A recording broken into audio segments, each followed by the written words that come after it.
Hi friends, welcome to Sun Samayal. இன்றைக்கி நம்ம என்ன பார்க்க போகிறோன்னா, கோதுமை வச்சு ஒரு ஸ்நாக்ஸ் பண்ணலாம். பார்க்கலாம் வாங்க. ரொம்ப ஈஸி தான், வாங்க பார்க்கலாம். இப்போது ஒரு பவுல் வச்சுக்கோங்க. அதில் ஒரு கப்பு கோதுமை போட்டுக்கோங்க.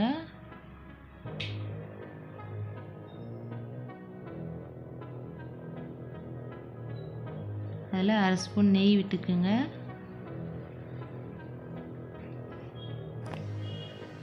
தேவையான சால்ட்டு போட்டுக்கோங்க. நெய் இல்லைனா கூட பரவாயில்ல, எண்ணெய் கூட விட்டுக்கலாம்.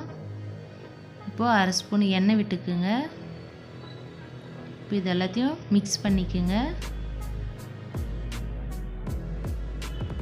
இப்போது தண்ணி கொஞ்சம் கொஞ்சமாக விட்டு பிசைங்க.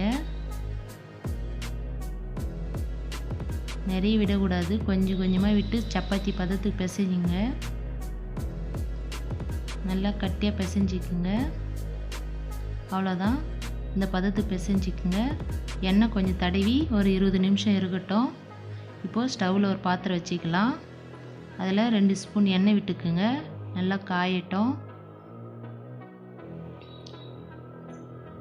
ஜீரகம் அரை ஸ்பூன் போட்டுக்குங்க. இப்போது வெங்காயம் நல்லா நீட்டாக கட் பண்ணி போட்டுக்குங்க. இது நல்லா வதங்கட்டும்.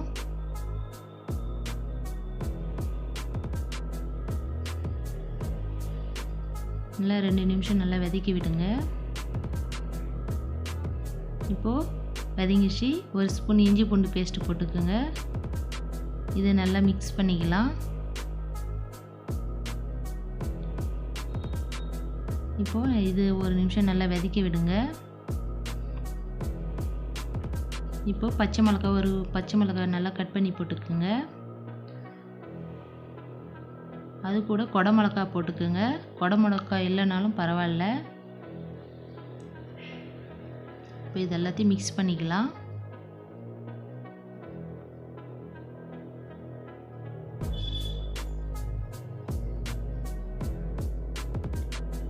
இப்போது இது நல்லா வதங்கிடுச்சு. இப்போது வேக வச்ச பட்டாணி போட்டுக்குங்க.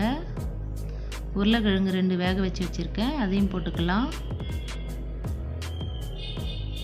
உருளைக்கிழங்கு இல்லைனா கூட பரவாயில்ல, கேரட்டு கூட போடலாம், அதுவும் நல்லாயிருக்கும். இப்போ இது எல்லாத்தையும் மிக்ஸ் பண்ணிக்கலாம். இப்போது ஒரு ஸ்பூன் மிளகாய்த்தூள் போட்டுக்குங்க. அரை ஸ்பூன் கரம் மசாலா போட்டுக்குங்க. 1/4 டீஸ்பூன் மஞ்சள்தூள் போட்டுக்குங்க. தேவையான சால்ட்டு போட்டுக்கலாம். இப்போ இது எல்லாத்தையும் நல்லா மிக்ஸ் பண்ணிக்கோங்க.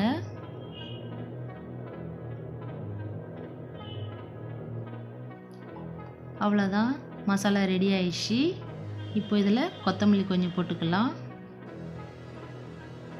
இதை நல்லா மிக்ஸ் பண்ணிக்கோங்க.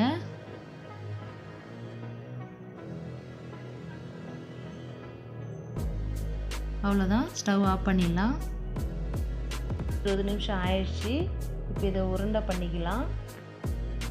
சின்ன சின்ன சைஸில் எடுத்துக்கோங்க உருண்டை.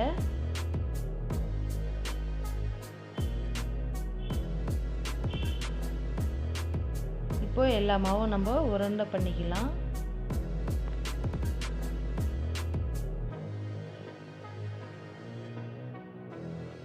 இப்போது சப்பாத்தி கட்டில் மாவு கொஞ்சம் போட்டு நல்லா தேய்ச்சிக்கலாம்.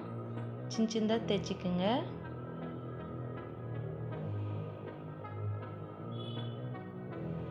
இப்போ தேய்ச்சாச்சு. நம்ம செஞ்சு வச்ச மசாலாவை ஒரு ஸ்பூன் இதில் வைக்கலாம். ஒரு ஸ்பூன் போதும். அப்படியே சுற்றி 4 பக்கம் மடித்து விடுங்க.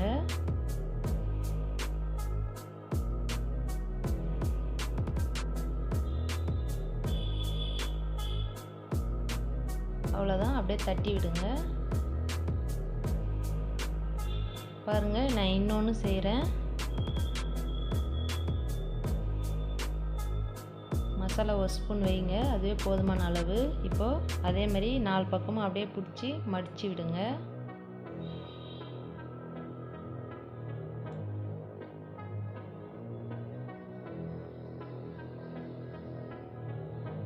அவ்வளோதான். சின்ன சின்ன சைஸில் செய்யுங்க, அப்போ தான் சாப்பிட்றதுக்கு சின்னதாக நல்லாயிருக்கும். இந்தமாரி எல்லாத்தையும் நம்ம செஞ்சுக்கலாம். இப்போது ஸ்டவ்வில் ஒரு பாத்திரம் வச்சுக்கலாம். அதில் 2 ஸ்பூன் எண்ணெய் விட்டுக்குங்க. எண்ணெய் காஞ்ச உடனே ஒன்று ஒன்றா வையுங்க. இந்தமாரி தோசை கல்லில் கூட வச்சு செய்யலாம்.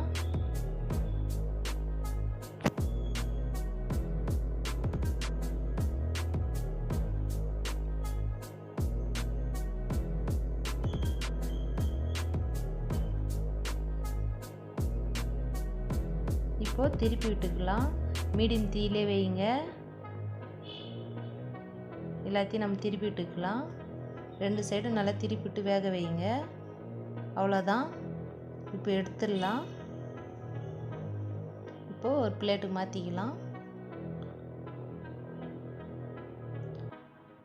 அவ்வளோதாங்க, சூப்பராக ரெடி ஆகிடுச்சு பாருங்கள். இந்த வீடியோ உங்களுக்கு பிடிச்சிருந்தா லைக் பண்ணுங்கள், ஷேர் பண்ணுங்கள், சப்ஸ்கிரைப் பண்ணுங்கள். தேங்க்யூ.